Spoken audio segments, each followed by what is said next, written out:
Yeah, USC traveling to South Bend to play Notre Dame. I thought it would probably be a blowout win for Notre Dame, but not so fast. No, USC, they showed up to play football, didn't they? Yes, they did. The final score was 27-30. You know, and just, I mean, typical USC Notre Dame last minute games. Would you say how many times did they play against each other? 91 times. 91 times. So, what stood out in this game for you, Jim? Tony Jones Jr., rushing for 176 yards. I mean, that was a big deal. There were some long field goals made. Notre Dame kicker had a 45-yarder. He had a 52-yarder. He had a 43-yarder. But USC, got on board first with a Chase McGrath 40-yard field goal. And then Notre Dame come back in the second quarter with a Cole Kemet 10-yard pass from Ian Book, go 7-3.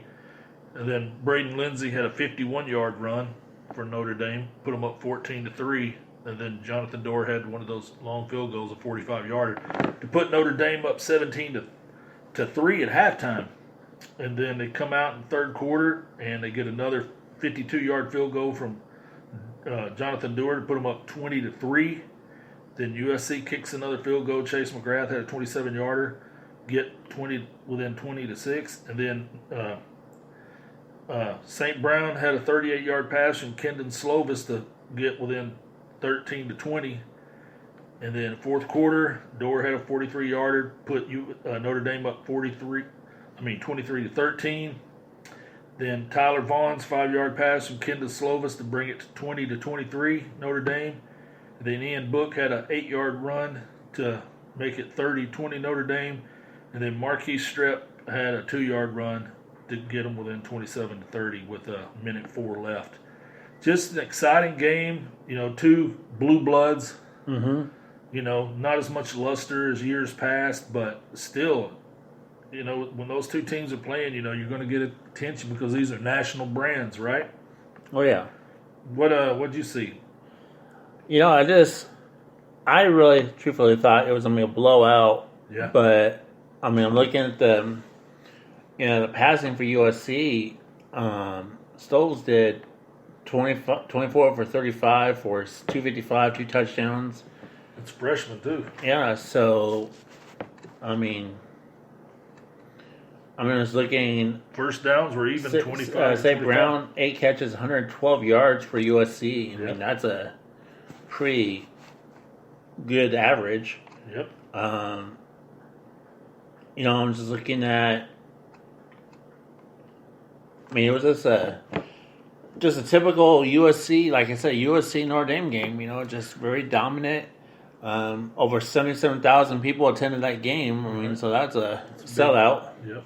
Total yards, Notre Dame had 473 to 426 for SC. Passing yards, SC 255, Notre Dame only 165. But when you're running the ball like they are, why would you pass? Yards per pass, SC 7.3, Notre Dame 5.2. No picks thrown. Yards rushing, here's the story. 308 yards rushing for Notre Dame. Their offensive line was whipping them. Averaging 6.4 yards a carry.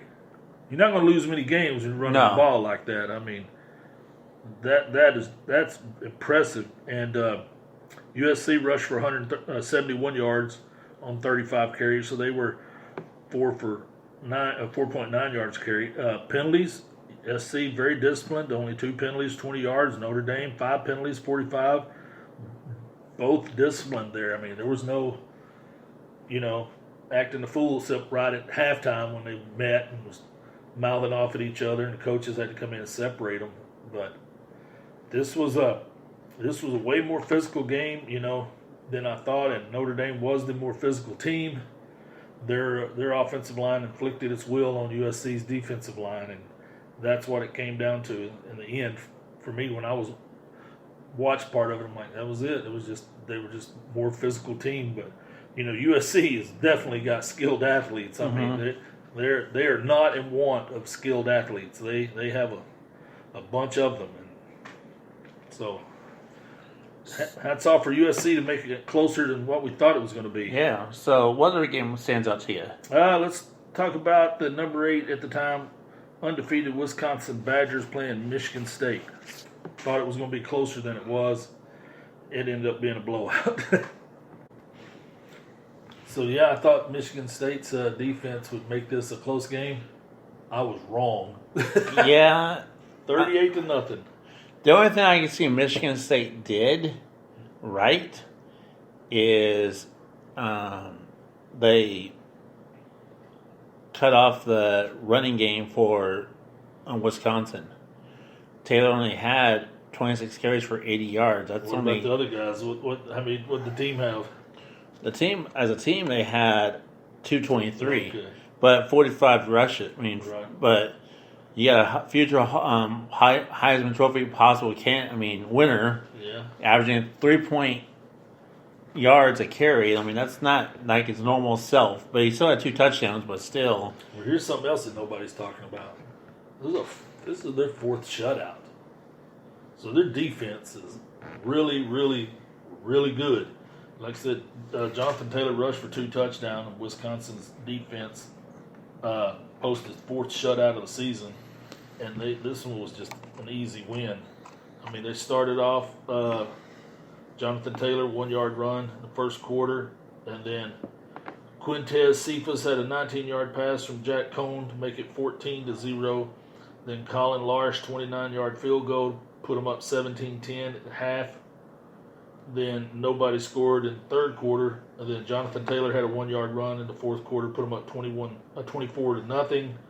Then Zach Bond 34-yard interception return, put them up 31-0. Then Kendrick Pryor had a 66-yard run, put them up 38 to nothing. This one was, like I said, we was talking early on about how strong Wisconsin was. Well, they ain't played anybody. Well, I mean, a shutout's a shutout. We beat Michigan. They throttled Michigan. They shut out Michigan State.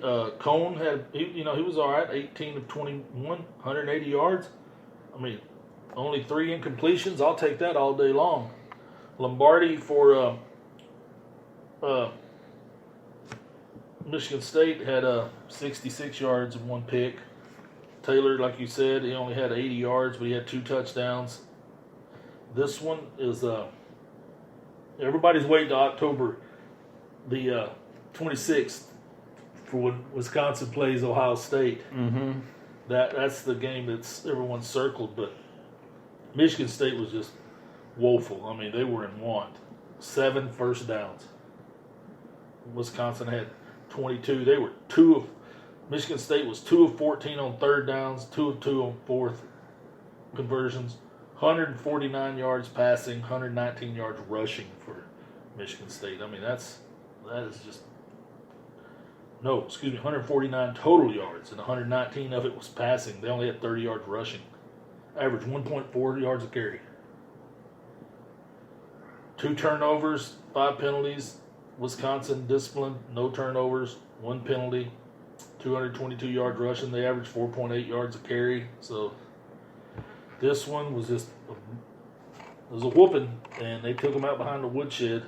Lewerke evidently, knocked out of the game. You got anything you want to add to this one? You see anything in the numbers? Just very dominant. Wisconsin actually moved up on the poll this week. What are they ranked now this week? Wisconsin, as Mike Tyson used to say, Wisconsin, they're 6th in the country. It's 6-0. So they moved up how many spots? 2. So they're getting up there. Yep, they're. We'll find out later on this month when they play Ohio State. That's going to be a fun one. What other game looks so good to you? Well, let's talk about. Let's go ahead and talk about the Oklahoma-Texas Red River Shootout. Yeah, this one, the score shows 34-27 Oklahoma, but Oklahoma should have beat them by 3 more touchdowns. I mean, they left points on the board early in the first half. Oklahoma got 9 sacks on Sam Ehlinger. A lot of that though was covered sacks. He just didn't, wasn't like Texas defensive line was getting whipped. A lot of those were on blitzes and stunts and stuff, and Ehlinger was just having to hold the ball because the receivers were covered, so it wasn't like there was a physical whipping going on up front. CeeDee Lamb was, like the coach said, he was the best player on the field. I mean, guy had 1 touchdown catch with 5 guys around him. I mean, broke free of all 5 of them. I mean, he's just a great player. I mean, he had 10 catches for 171 yards, 3 touchdowns. Hurts looked mortal in this. Hurts looked a lot like the inconsistent quarterback you used to see at Alabama. I mean, 16 of 28, 235 yards, 3 TDs, 1 pick, but he also had the fumble too, when he broke free. He was the leading rusher for Oklahoma. He had 17 carries for 131 yards. The converted quarterback that Texas has turned into a running back, Johnson, 8 carries, 95 yards. He put him right back in the game. Ehlinger was 26 of 38 for 210 yards, no picks. Johnson for Texas, 6 receptions, 82 yards. This one, like I said, Oklahoma should have beat them worse than they did, but it was just a rivalry game. You can't, a lot of times you can't go by the records. These two teams know each other. These players all played against each other in high school. A lot of them did. First downs, Texas had more first downs than Oklahoma. It was 25-21. Oklahoma was, check this out, was only 3 of 12 on third downs. That's abysmal. Texas was 6 of 15, and Oklahoma was 1 of 4 on fourth down. Total yards, 511 for OU, 310 for Texas. Passing yards, 235 for Oklahoma, 210 for Texas. Yards per pass play, OU was 8.4, Texas 5.5. Oklahoma had the 1 interception. Rushing yards, this was the story right here, 276 yards. They averaged 7.3 yards a carry. A lot of that was when Texas was running man-to-man, some of the early stuff, so the guys would turn their back and, Jalen Hurts would play would break down, he'd scramble. But Texas only rushed for 2.8 yards. So Texas had 100 yards rushing for the game. Turnovers, 2 for Oklahoma. Texas was clean. A lot of penalties. Oklahoma had 7 penalties for 84 yards. Texas had 9 for 49. Over 92,000 people went to Heck game. Yeah. 92,100. Yeah, it was a good game. And you know what? This game, you might see these two teams again in the Big 12 championship game. But Oklahoma's offensive tackles didn't even practice the whole week. And so they weren't able to inflict their will. And then conversely, Texas defensive backs were hurt too. So, we talked about CeeDee Lamb scoring touchdowns with 5 guys on him on one play and then 3 on the next. Well, a lot of those are freshman kids and aren't, you're trying to cover an NFL wide receiver out there with freshmen. And so both teams had injuries. I didn't see the big nose tackle for Texas stopping the running game inside for Oklahoma like I thought, but then the game even started off marred when both teams got out there and started jawing with each other, and both teams, everybody on both teams got an unsportsmanlike conduct penalty. So that basically what that did is any unsportsmanlike play during the game was going to get you ejected, and Texas middle linebacker, had that targeting hit and got ejected. And he was the heart and soul of the Texas defense, so that kind of hurt them when he went out. But this one was fun. I'm sure you're going to see it again here in a few months at the Big 12 championship game. Well, the next game was the one all the national pundits wanted to weigh in on, and it was close for a while. It was the number 5 LSU Tigers playing the Florida Gators when they were playing in Death Valley in Baton Rouge. So let's look at this one.